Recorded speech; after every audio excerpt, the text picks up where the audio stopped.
Hello everyone, and welcome back to a new video. In this video, I'm going to show you guys how you can remove your payment method on Shopify. So if you guys want to learn how to do it, just follow the steps that I'm going to show you. As you can see guys, I'm right now on my Shopify dashboard, and this is how the homepage looks like. So right here in the left side of your screen, as you can see guys, you're going to find all of these sections.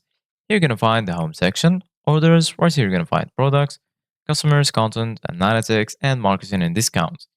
Here under sales channels, you're going to find online store and also apps. And in the bottom, you're going to find settings.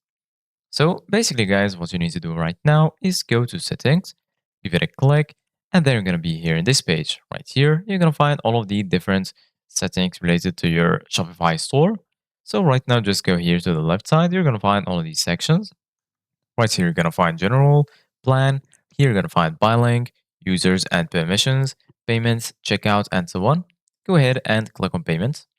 And then once you do that, you're going to be here in this page. So once here, as you can see, guys, you're going to find payments providers, supported payments methods. Right here, you're going to find payments capture method, manual payments methods, payments method customization, gift card expiration, and Apple Wallet passes. So right now, we're going to go to supported payments methods. And here under it, as you can see, guys, you're going to find your online stores PayPal.